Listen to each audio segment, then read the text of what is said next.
Bismillah. Assalamualaikum warahmatullahi wabarakatuh.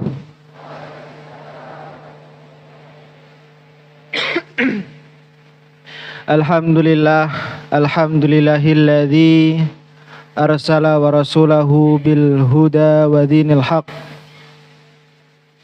liyudhhirahu 'ala ad-dini kullih wa kafa billahi syahida. Asyhadu an la ilaha illallah wahdahu la syarika lah wa asyhadu anna Muhammadan abduhu wa rasuluh la nabiyya wa la rasula ba'dah. Rabbi shrah li sadri wa yassir li amri wahlul 'uqdatam min lisani yafqahu qawli. Rabbi zidna ilma warzuqna fahma, amin amin ya rabbal alamin. Jamaah Bapak Ibu ingkang dipun rahmati dening Allah Subhanahu wa taala.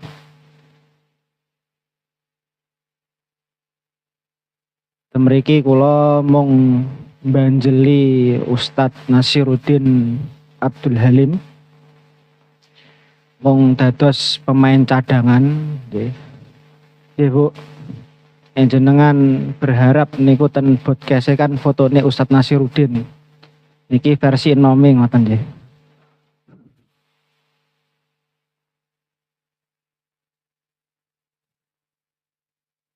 Oh sampun diperkenalkan secara singkat, nami kula sinten? Nami kula Yunus Hawari. Nggih. Mungkin santri-santri temriki nggih beberapa yang saya kenal pernah dados santri kula. Kula aslinipun Jepara. Nggih, Jepara, Kota Ukir. Pun ngoten mawon. Nggih. Bapak Ibu ingkang dirahmati dening Allah Subhanahu wa taala. Bersyukur kita dumateng Allah Subhanahu wa taala ingkang sampun kathah maringi kanikmatan arupi nikmat iman, sehat soho kesempatan sehingga kita dapat kumpul, kita dapat bermuajahah rawuh ten majelis ilmu kanthi keadaan sehat walafiat. Satu kenikmatan yang Allah berikan kepada hambanya yang Allah cintai. Yang mana mungkin hari ini kalau kita lihat Bapak Ibu yang dirahmati Allah Subhanahu wa taala, saudara-saudara kita yang ada di bumi Palestina, mereka hari ini masih dijajah. Mereka hari ini masih kemudian direbut hak kehidupan mereka, sehingga mereka tidak dapat menjalankan ibadah dengan tenang dan dengan rasa aman tentunya. Ya. Setiap kali hendak beribadah, entah itu sholat, entah itu baca Quran, ya. Apalagi hendak mau menimba ilmu, ya. Ya, mereka sudah tidak ada lagi kesempatan, ya, untuk hari ini. Ya. Maka anak-anak di Palestina di sana itu hari ini ya belajarnya apa? Al-Quran. Ya. Itu yang mereka banggakan. Itu yang kemudian mereka istimewakan. Ketika mereka itu memiliki hafalan lebih tinggi daripada temannya, maka bercandanya itu kelak nanti di surga, maka tingkatan surgaku akan lebih tinggi daripada kamu. Itu bercandanya anak-anak Palestina hari ini. Karena mereka benar-benar didekatkan dengan Al-Quran. Mereka hari ini masih bisa tersenyum Bapak Ibu sekalian. Ya. Padahal rumahnya hancur. Ya, saudaranya meninggal, bapaknya meninggal, dibom, kepalanya hilang. Ya. Tapi hari ini mereka masih bisa tersenyum. Ya. Maka itu menjadi pelajaran bagi kita semuanya. Hari ini kita masih diberi kesehatan, hari ini kita masih diberi snack, masih diberi teh.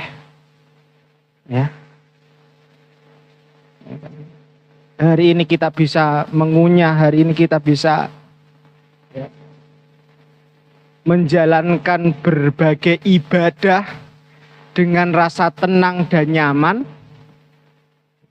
Dan kita buktikan rasa syukur kita pada malam hari ini dengan datang ke majelis ilmu.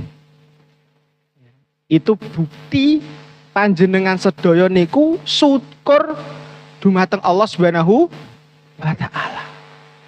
Jenengan datang ke majelis ilmu, jenengan beribadah, jenengan melakukan amal soleh,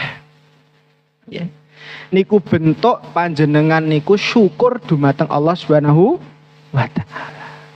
Karena setiap nikmat, kata Rasulullah, yang tidak digunakan untuk mendekatkan diri kepada Allah fahuwa baliyah.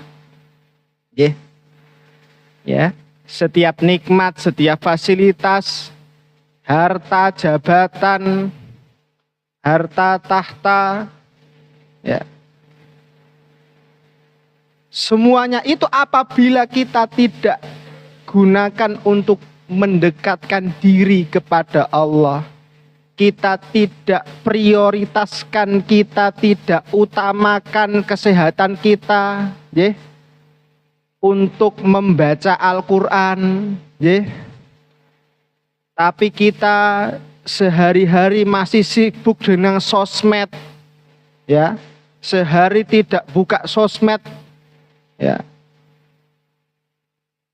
hati terasa galau, tapi sehari tidak membaca Al-Quran, hati biasa saja. Enten sing ngoten, Bu? Enten ya teko. Terus no. Enten Pak itu. Niki kebiasaan yang harus kemudian kita bangun Bapak Ibu sekalian. Kebiasaan yang harus kemudian kita bangun, merasa kemudian ketika sehari tidak membuka Al-Quran, sehari tidak membaca Al-Quran, maka hati ini harus gelisah. Jangan malah sebaliknya, sehari tidak megang HP, pikiran semrawut kan ngoten. Nah, apalagi niki santri-santri, santri niki nek ten pondok niku wis masyaallah. Tapi nek neng omah, astagfirullah, mboten nggih. Insyaallah masih masyaallah. Terus Bapak Ibu yang dirahmati Allah Subhanahu wa taala, maka jenengan rawuh ten majelis ilmu niki bentuk jenengan syukur dumateng Allah Subhanahu wa taala bahwasanya Allah memberikan kenikmatan keimanan, kenikmatan Islam, kenikmatan kesehatan dan kesempatan, sehingga kita gunakan kenikmatan itu untuk mendekatkan diri kepada Allah Subhanahu wa taala. Dan itu menjadi tanda bahwasanya Allah niku cinta, Allah niku remen kepada hambanya. Bentuk Allah cinta, Allah remen kalih hambanipun niku napa? Ketika kita dimudahkan oleh Allah untuk menjalankan ketaatan. Hari ini mungkin kita dimudahkan oleh Allah untuk bisa membaca Al-Quran itu gampang.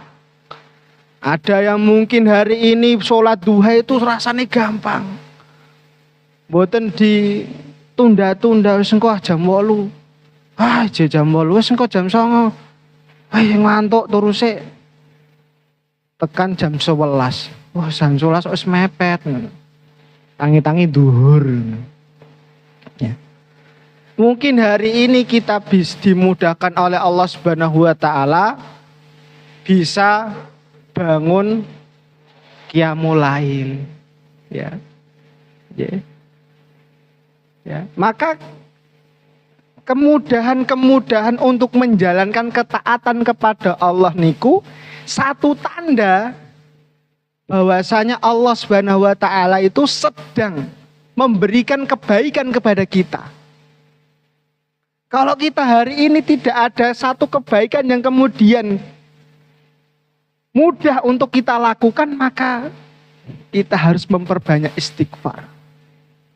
Ya. Kita harus mencari satu amalan yang kemudian amalan tersebut akan menjadi hujah di hadapan Allah Subhanahu wa taala. Ya. Karena Allah niku membagi amal kepada hambanya sebagaimana Allah membagi rizki pada hambanya. Kalau ulangi, Allah niku membagi amal kepada hambanya sebagaimana Allah niku membagi rizki kepada hambanya. Ya.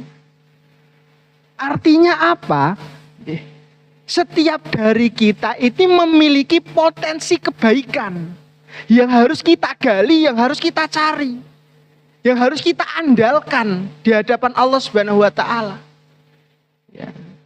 Ada yang dimudahkan, ada yang diluaskan rizkinya, ya.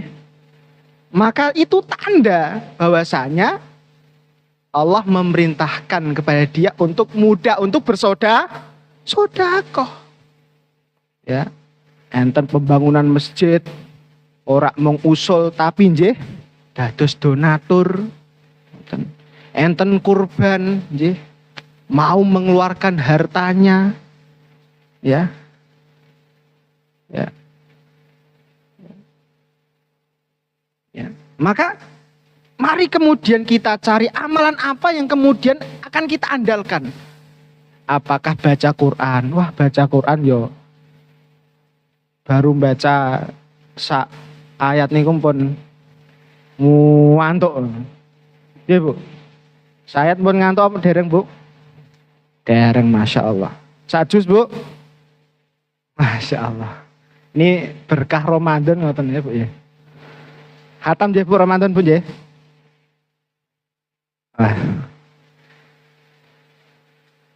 Ya. Baca Quran mungkin kita masih apa? Kesulitan. Ya. Mboten usah baca Quran. Coba kita cari sholat rawatib. Ya, sholat rawatib niku berapa rakaat? Sholat rawatib niku berapa rakaat? Santri? Pinten? 12 rakaat. Sebelum subuh 2, sebelum duhur 4, setelah duhur 2, setelah maghrib 2, setelah isya 2. Ya. Sholat rawatib niku sholat yang tidak pernah Rasulullah tinggalkan. Itu sholat rawatib, Bapak. Kemudian Rasulullah mengabarkan keutamaannya. Barang siapa yang dia menjaga sholat rawatib selama hidupnya, maka Allah akan membangunkan rumah di pinggiran surga. Lah kok mau pinggiran? Lah penting untuk omatan surga kok mau pinggiran. Oh, protes pinggiran. Tapi ten surga, pinggirannya surga niku nggih omahe mboten batu bata. Nggih. Omahe saking emas. Omatan surga niku benten kali omatan donya. Ngoten. Kaline ten surga niku mboten kali kang ngalir banyune butek mboten. Susu. Nggih. Ya. Air susu niku, ya. Ya, dan surga anten khamr yang kemudian ya boleh diminum tapi tidak memabukkan. Ya. Maka setelah sahabat mendengar keutamaan bahwasanya barang siapa yang ia melazimi, mengistiqomahi ya di dalam hidupnya sholat rawatib, maka kemudian para sahabat melakukan amalan tersebut sampai akhir hayatnya. Ini kehebatan para sahabat seperti itu. Ketika dia mendengar satu hadis, satu keutamaan dari Rasulullah, maka ia langsung mengamalkannya itu. Tapi kemudian kita memiliki amalan yang berbeda-beda. Ada yang dimudahkan sholat qiyamul lail, ada yang dimudahkan bersedekah, ada yang dimudahkan baca Quran, ada yang dimudahkan beristighfar. Maka mari kemudian kita cari, ya, cari amalan tersebut. Ya, kira-kira kita itu mau meninggal dalam keadaan apa? Itu bisa yang kemudian kita tentukan. Karena Allah itu akan mencabut nyawa hambanya sesuai dengan kebiasaannya. Itu perlu dicatat Bapak Ibu sekalian. Ya, sesuai dengan kebiasaan hambanya. Maka jangan kemudian kita kaget ada orang yang meninggal dalam keadaan joget-joget. Itu enten. Ada. Karena emang kebiasaannya dia joget. Ya, sudah diperingatkan oleh Allah. Ya, sudah diperingatkan saudaranya. Tapi kemudian dia masih melakukan hal tersebut. Ada yang kemudian ia meninggal dalam keadaan berzina, itu ada. Ya. Ya. Umur 50 tahun, ya, itu meninggal dalam keadaan berzina. Naudzubillah min dzalik. Karena apa? Kebiasaannya. Ini hati-hati. Makanya apa yang kemudian kita lakukan seharian ini, ya, keseharian kita di dunia ini, itu menentukan bagaimana ya akhir kehidupan kita. Itu menentukan bagaimana akhir kehidupan kita. Ya. Ya.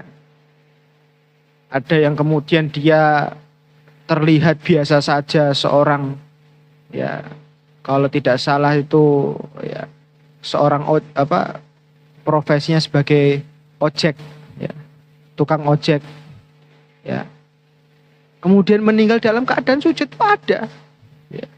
Dalam keadaan sujud, masya Allah. Ya. Ya. Kalau orang itu sudah meninggal dalam keadaan husnul khotimah, Bapak Ibu sekalian, maka itu menjadi tanda perjalanan selanjutnya itu akan dimudahkan oleh Allah, akan banyak kenikmatan yang ia dapatkan. Itu kalau mati dalam keadaan husnul khotimah. Diperlakukan berbeda dengan orang yang mati dalam keadaan maksiat. Berbeda. Ya. Ketika dia mati dalam keadaan husnul khotimah, ketika ia dibopong menuju liang lahatnya, maka dia akan mengatakan kodimuni. Ya. Tapi kita yang bopong itu yang nggak dengar. Kalau dengar ya lari. Ya gitu. Itu manusia itu pendengarannya terbatas. Kalau manusia itu bisa mendengar siksaan di kubur, Pak, nggak bisa tidur, Pak. Yang bisa dengar itu kucing, hewan-hewan itu bisa. Kalau manusia terbatas. Kodimuni cepatkanlah aku. Nah, makanya sunahnya kalau orang meninggal itu kan langsung dikubur. Itu. Cepatkanlah aku saudaraku. Lah kenapa kok minta cepat? Karena di depan itu sudah dihadapkan kenikmatannya. Ya. Ya, makanya ada satu kisah niku di Palestina, ada seorang anak kecil umur kisaran 9 tahun lah, perempuan. Dia meninggal, kemudian dia dalam keadaan sekarat, kemudian di sampingnya ada ayahnya. Kemudian dia dalam keadaan sekarat tersenyum. Ya, kebanyakan orang itu kalau ketika dalam keadaan sekarat itu rasanya sakit sekali. Tapi dia itu tersenyum kemudian mengatakan, wahai ayahku, sesungguhnya aku tidak dapat melihatmu. Aku melihat taman-taman surga yang Allah bukakan di hadapan mataku. Kemudian dia dengan tersenyum. Itu ada videonya. Ya. Itulah kenikmatan-kenikmatan yang Allah berikan kepada warga Palestina. Ya, ketika seorang ibu itu mendengar anaknya meninggal, dia sedih. Tapi dia juga senang.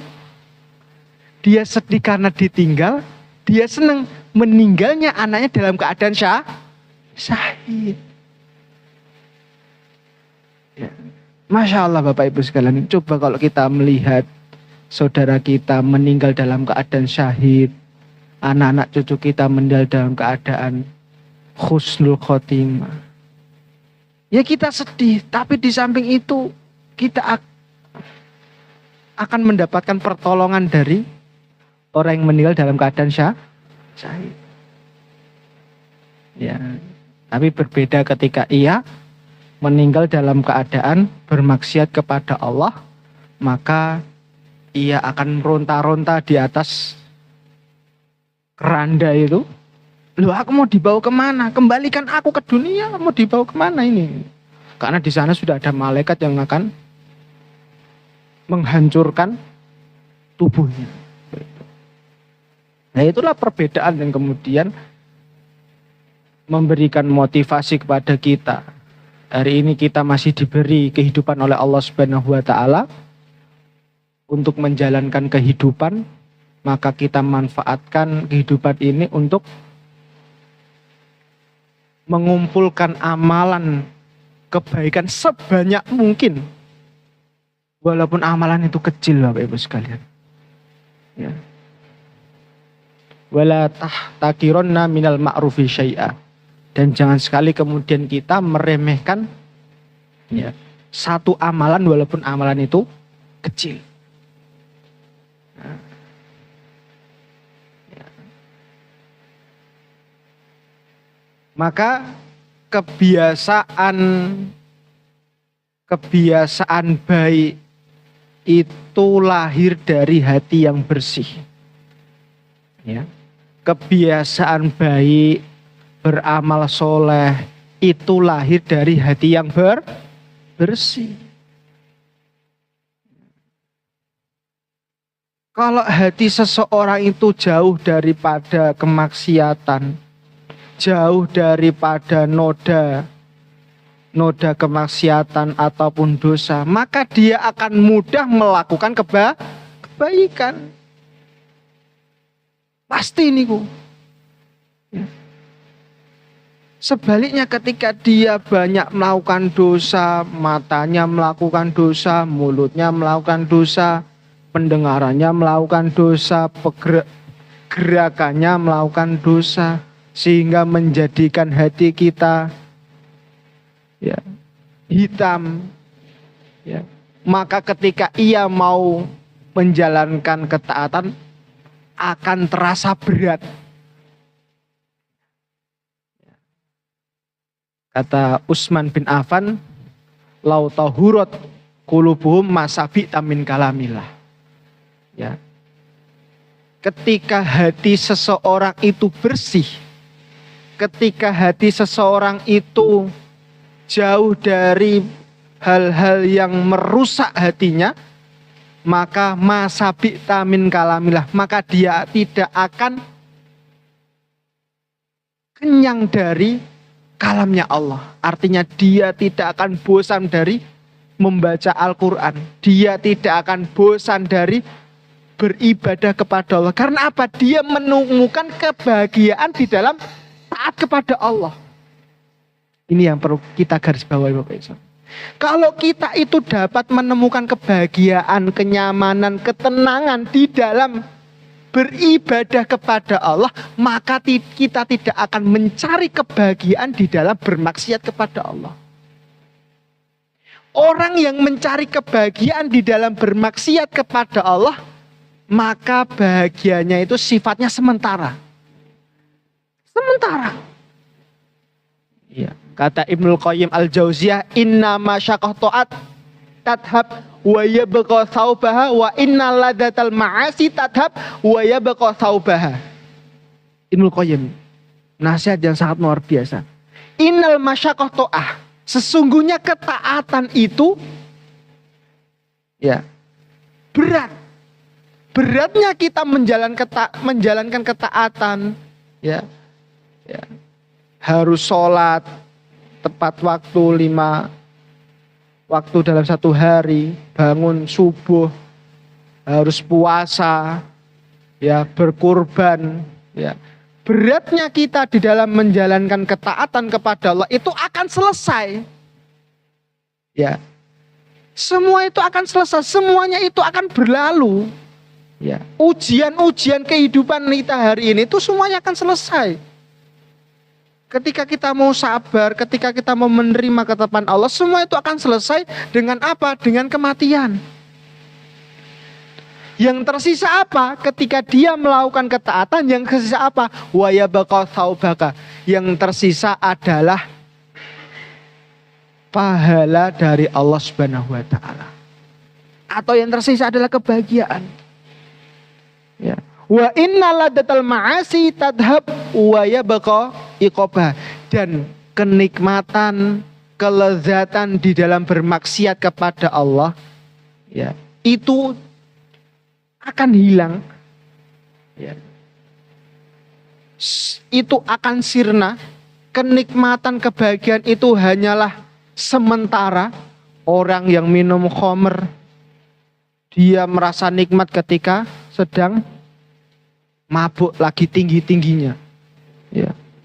Orang yang memakai narkoba, ia akan merasa tenang ketika obatnya bekerja.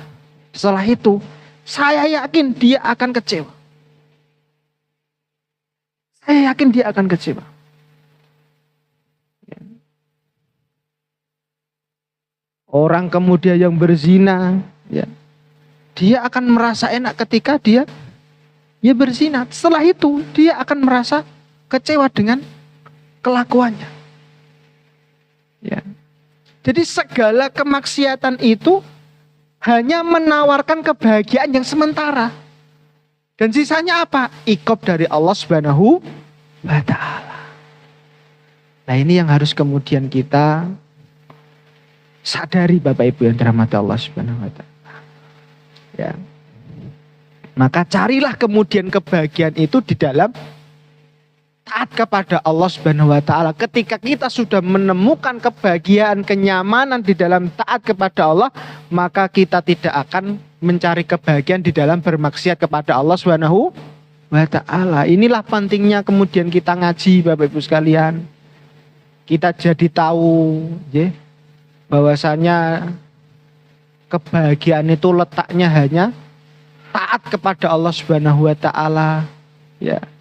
Lah orang kalau tidak pernah ngaji, orang kalau tidak mau, ya, datang ke majelis ilmu. Lah orang yang mau datang majelis ilmu itu kadang juga bermaksiat. Itu ada kadang juga kemudian berbuat dosa, ya. Apalagi orang yang tidak mau datang ke majelis ilmu. Sehingga apa? Dia mencari kebahagiaan itu apa? Ya di narkoba. Ketika dia pusing dikit, minum khamr, dia, ya, pikirannya, ya, banyak pikiran, kemudian dia berzina dan lain sebagainya. Dia lampiaskan semua itu hawa nafsunya sehingga menghancurkan kehidupannya. Seperti itu. Ya. Bapak Ibu yang dirahmati Allah Subhanahu wa taala, maka kita persiapkan hati kita, kita bersihkan hati kita dari noda-noda kemaksiatan, sehingga dari hati yang bersih itu menjadikan kita mudah di dalam melakukan kebaikan. Dari hati yang bersih itu akan menciptakan, melahirkan tutur kata yang baik. Ya, tutur kata, ucapan itu cerminan daripada hati kita. Kalau orang itu gampang misuh, ngapunten, gampang ngumpat, gampang menghina, mencela saudaranya, itu cerminan daripada hatinya. Ngaten. Ya, jadi tidak usah kemudian ditanggapi. Tapi kalau ya omongannya itu memberikan manfaat, omongannya itu memberikan nasihat, berarti hatinya pun bersih, baik. Maka coba kemudian kita ya meraba, introspeksi, apakah hari ini ya hati kita itu masih kemudian ya banyak titik noda kemaksiatan kepada Allah Subhanahu wa taala. Karena hati itu, jiwa niku, kata Imam Al-Ghazali, terbagi menjadi 3. Yang pertama itu jiwa amarah. Yang kedua adalah jiwa lawamah. Yang ketiga adalah jiwa mutmainnah. Ya. Jiwa amarah atau hati yang amarah itu apa? Ya, di dalam Al-Qur'an disebutkan wa ma ubarri'u nafsi inna nafsa la'ammaratum bisu'i illa ma rahima rabbi. Jiwa yang amarah adalah jiwa yang kemudian dia selalu condong dalam kemaksiatan pada Allah. Dia melakukan kemaksiatan bangga. Dia melakukan kemaksiatan, dia melakukan dosa, diposting di IG, diposting di WA, diposting di Facebook. Dia bangga dengan kemaksiatan yang dia lakukan. Ini jiwanya amarah, jiwanya rusak. Sudah mati. Ya. Sudah tidak ada lagi ya rasa gelisah, sudah tidak ada lagi rasa tidak enak ketika melakukan maksiat kepada Allah. Ini jiwanya amarah.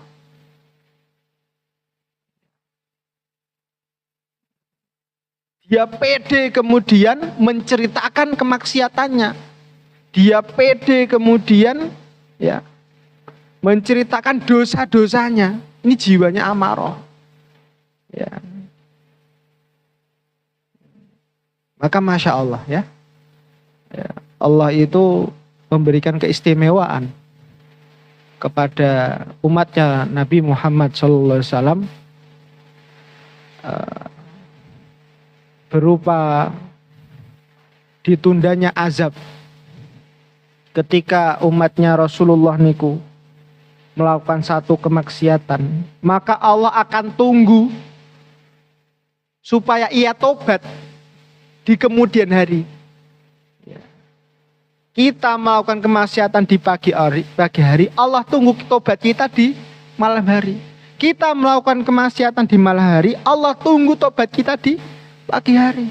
Itu satu keistimewaan yang Allah berikan kepadanya umat Rasulullah SAW. Berbeda dengan umat terdahulu. Contohnya umatnya Nabi Lut yang terkenal sebagai kaum Sodom.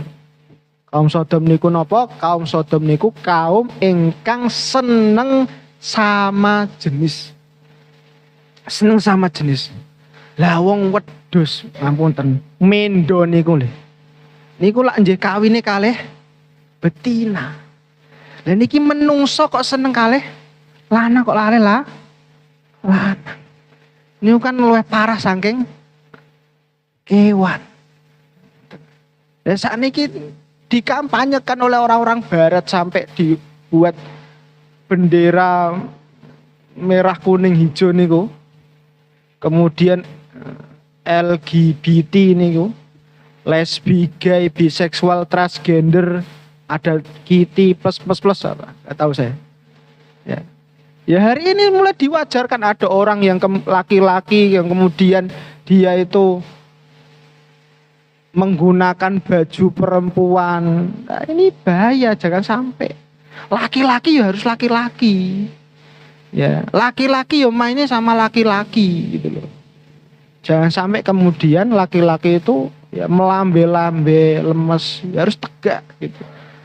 Gitu. Kalau emang tabiatnya seperti itu, ya, itu harus diterapi.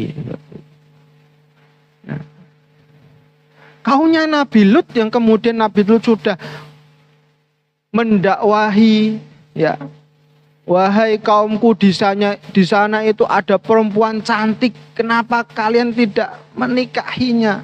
Kalian malah seneng sama sejenis. Tapi kaumnya Nabi Lut tetap kemudian melakukan kemaksiatan itu. Istrinya Nabi Lut tidak melakukan kemaksiatan itu, tapi ikut di dalam azabnya Allah Subhanahu wa taala. Karena mendukung. Ini hati-hati. Ya, kalau kita mendukung kemaksiatan teman kita, kita ikut diadab oleh Allah Subhanahu wa taala. Istrinya Nabi Lut itu melakukan perbuatan maksiat itu, tapi mendapatkan azab dari Allah Subhanahu wa taala. Ya, sehingga Allah turunkan azab berupa apa? Diangkat setinggi-tingginya kemudian dijatuhkan oleh Allah Subhanahu wa taala, ya, sampai hancur.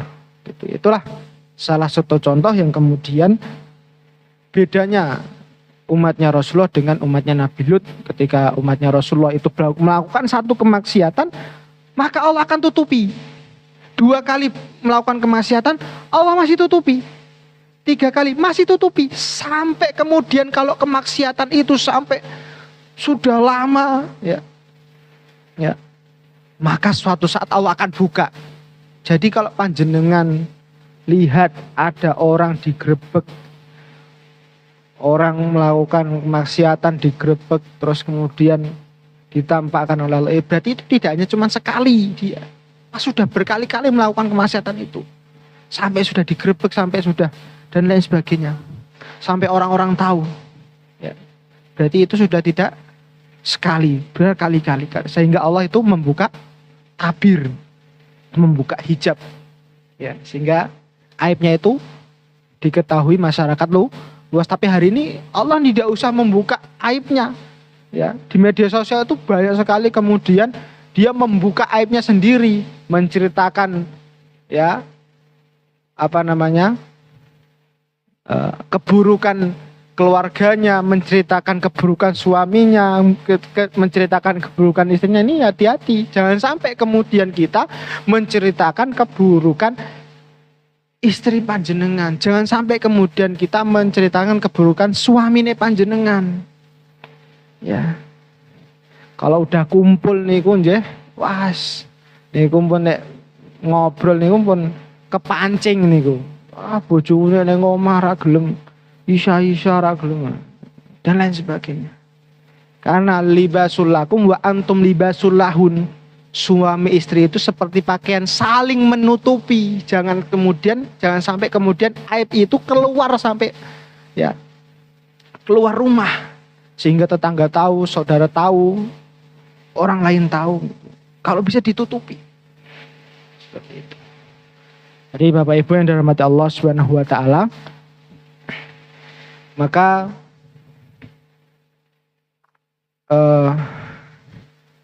dari sini kita paham bahwasanya ketika hati kita itu bersih, ketika hati kita itu jauh dari noda kemaksiatan, maka kita akan dimudahkan oleh Allah Subhanahu wa taala di dalam menjalankan ketaatan kepada Allah Subhanahu wa taala.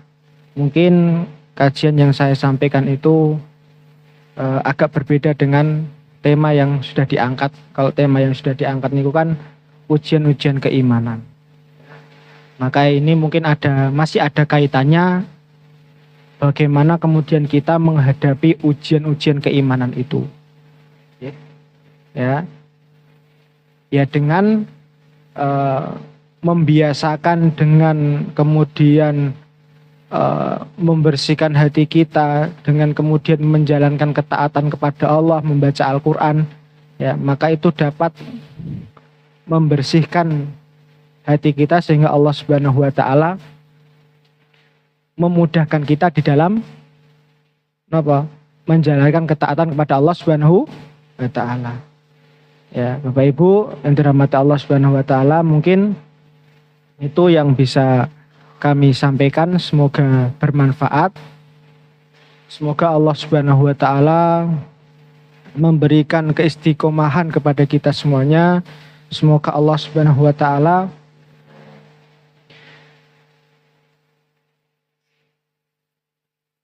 mematikan kita dalam keadaan husnul khotimah, dan semoga Allah Subhanahu wa taala mengumpulkan kita, keluarga kita, saudara sanak famili kita di jannahnya kelak. Amin Allahumma amin. Nun wal qalami wa ma yasturun. Wassalamualaikum warahmatullahi wabarakatuh.